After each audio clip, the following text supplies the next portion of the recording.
It's time for the big show with Andy Gallo and Country Jim. Hello, everybody. Welcome to the podcast. I'm Andy Gallo. And I'm Country Jim. And this week, we're going to be talking a little bit about country music in general and how it has went from kind of a rockabilly to country to a little bit of bluegrass in there. And now it's got that contemporary edge on it.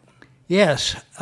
It's really interesting how when you go back to, say, Jimmy Rogers and the Carter family in the 1920s and the very early RCA Victor recordings, and how the music changed through the decades, and it did, as you said, Andy, it really did go in several different directions, but it had a kind of a primitive roots aspect to it. I remember when I was a small child in Tennessee and we listened to the Grand Ole Opry through a battery-operated radio. There was a characteristic about it. It was a kind of a down-home, earthy sort of music, but there were some different types of it. There was a big difference, really, between the Mississippi Delta music of Jimmy Rogers and then the Appalachian music of the Carter family. And then, as we came down through the 50s and the 60s, the music became, in a sense, more sophisticated. The instrumentalists who played and the singers who sang became more modern. I'll use that word. Yep. And so you went from there being a Hank Williams Sr. and that lonesome sound of his, almost morbidly depressing. Yeah. And he had written so many songs, and believe it or not, he was considered contemporary for his day. Yes, exactly. His style of music was the same style as a number of other artists. But then in the 70s and 80s, it began to change. T. Graham Brown was an early artist who was viewed as moving country music more uptown.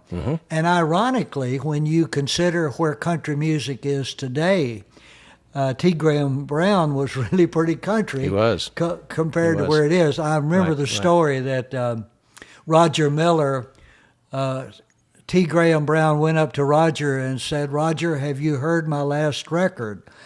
And Roger said, "I certainly hope so." But whatever that means. Whatever that means. But there was a duo that really they worked, I think, out of Austin. But I remember seeing them on the Johnny Carson show. They called themselves the Giesenslaw Brothers. Yep. And they did country comedy. So there was there were acts back in the 40s and 50s that were comedy acts, almost making fun of the music. But the Giesenslaws in more recent years have a song that says, they call it country, we call it bad rock and roll. Because sometimes people who like the old classic country, roots country, sometimes they're guilty of throwing stones at the modern country. Yes, and I've done my share. I raised my hand, by the way, for you out there that can't see through the podcast there. So, but anyway. But a main reason why I like the old country music is that was my world that I grew up in. Listening to the Grand Ole Opry on a battery-operated radio. The young people today, I don't think we can say, well, young people today who live in an entirely different world. One time, Andy, I was teaching Sunday school at my church. I was teaching the high school class, and I was talking to them about the generation gap between me and them. Right, right. And I told about when I was real young that we did not have indoor plumbing. We had an outhouse, and we had. Hey, and it was cold. It was cold out and there. hot in the wintertime. And we did not have electricity. We had lanterns, lamps. Right. And so explaining to them the generation gap. And one of those youngsters in the class, he spoke up and he said, well, I can remember when we had to roll down the windows in our automobile. So that well illustrated the generation gap. So I certainly, if there is a band that's called something like Georgia Florida Line or something like that, I think there's one out there. I think there is already. And if young people feel like that music speaks to them and says what they want to say, it seems to me that there's room for everybody. Sure. You know, here's the thing, and of course I raised my hand a while ago when casting those stones, but the thing that I guess. I'm not. I like all kinds of music. I mean, I'll sit here and listen. I may listen to classic rock. I like country. Country is my base, but occasionally I like to go outside that and listen to other things. But here's the deal: what always probably caused me to cast those stones, as you were saying, is the fact that they're calling it country. And in all reality, it's probably not. It's not definitely not my country. Let me put it like that. Right. And it's not that I don't like some of the music, because some of it I think is very good music. I think it belongs somewhere else, though. I just don't. And of course, country music has split. When it comes to listening to country music on radio, you have your classic country station. You have your station that plays mainly the new stuff, okay, within the last maybe 5 years or 10 years. And then you may have one station that kind of mixes it up a little bit. They play a little bit of the from the 90s or whatever, and then maybe they mix in mainly the 2000s and up and everything. So that's my only that's the only thing that sometimes I just kind of have trouble with, And that may be my own inner struggle. I don't know. But I just can't get over the fact that some of it that I listen to, I'm going, well, that's not really country. That don't belong there. It's not bad music, but it don't belong there. Now, I don't know where it belongs. We don't want to go there right now because I have no idea where it would belong. That'd be another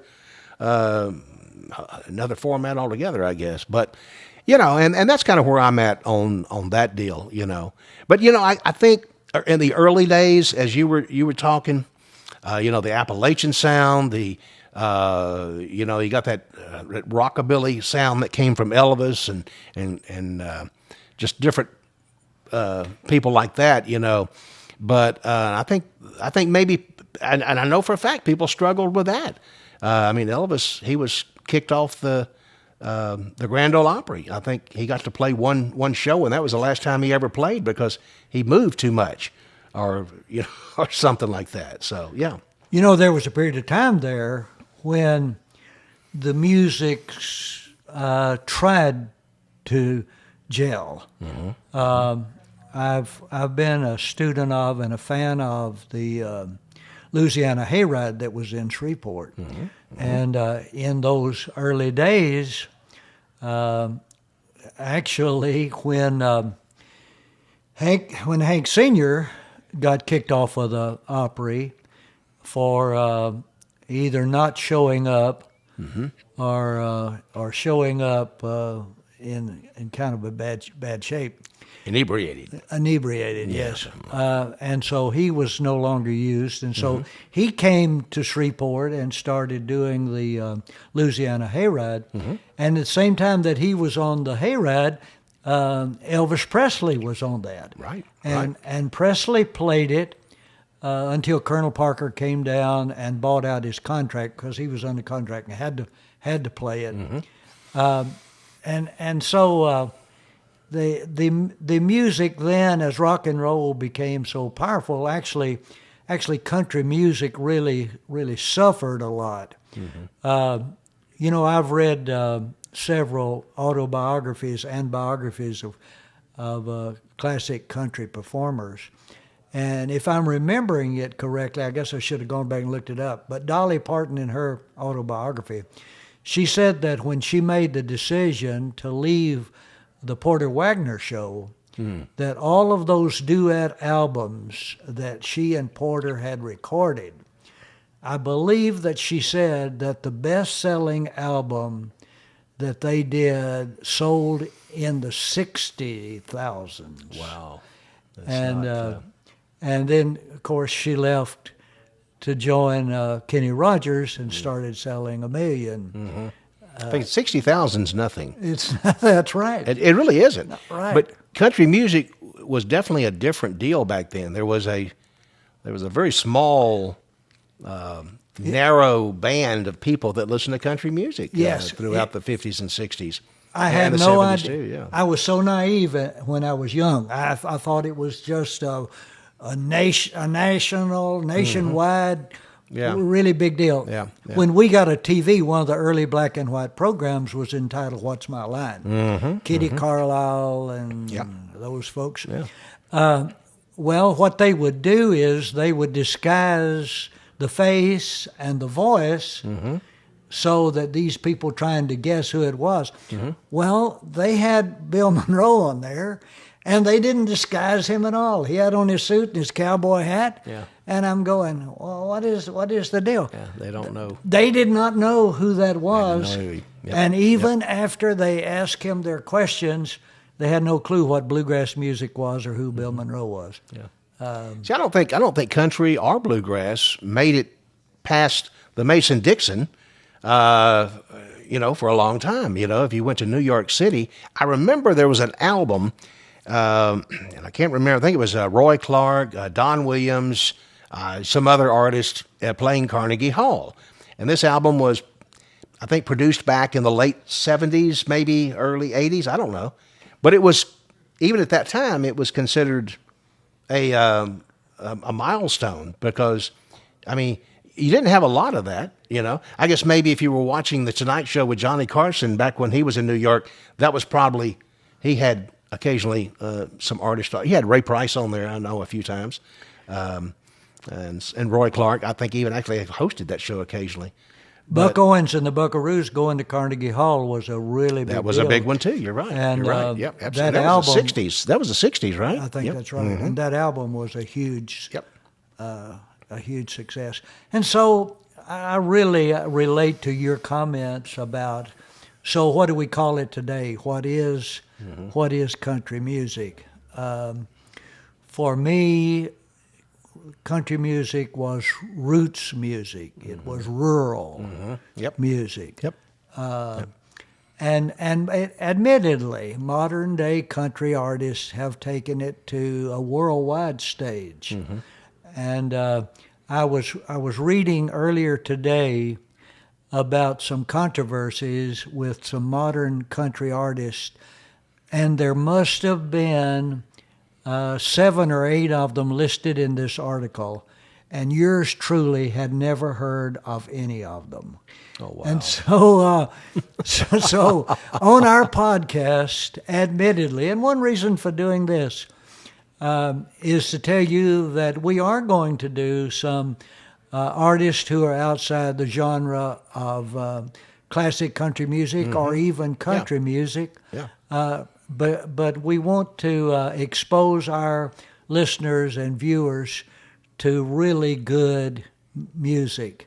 And I personally, like you said, I've been a big fan of R&B. I used to go every week to see Grady Gaines and the Texas Upsetters, and they were doing Mustang Sally and a lot of the songs. Yeah. And when I would hear Big Robert Smith sing that he called himself 400 Pounds of Love, and he would sing Mustang Sally, My take on that is that I really don't recommend that any white artist try to sing that. Don't do that. Yeah, don't do that. It's what is it? White men can't jump. White men, yeah, or something like that. So, but anyway, well, this has been a very interesting program, and something else that we've got on the agenda that we're gonna do, and we'll just kind of tell people out there what we're kind of thinking. And you and I were talking about this earlier. There's been a lot of venues, kind of past and present, that have played a big part in music, country music in the regional area of Houston, Texas, and there's even some places I remember when I lived up in the Dallas-Fort Worth area, some things there. There's some venues that really was kind of the spot to be at the time. So, and we're going to include those and just a whole lot of other stuff on the show too as we get going here. And at one point, and I think still today too, but Houston, Texas was kind of a music mecca. It was almost like Austin was back in the 70s as well, in the 60s. That's where a lot of the artists came from, but Houston used to have a lot of, Randy Corner was one of them, Roy Head was one of them, that came from this area. I don't think Kenny Dell lived here, but he was really big in this area. Yes. There was a lot of other artists that just regionally was really huge. Isaac Payton Sweat, I don't know if you remember him or not, but he had a couple of songs out that was he was kind of, I think, Louisiana based, but just a lot of stuff that was regional. But yeah, we'll include a lot of different things like that. Just talking a whole lot of different things like that. So yes, it's cool. I've really enjoyed this. Yep, absolutely. Catch y'all folks later. Bye. Thanks for listening to The Big Show with Andy Gallo and Country Jim. This has been a Unicap Media presentation.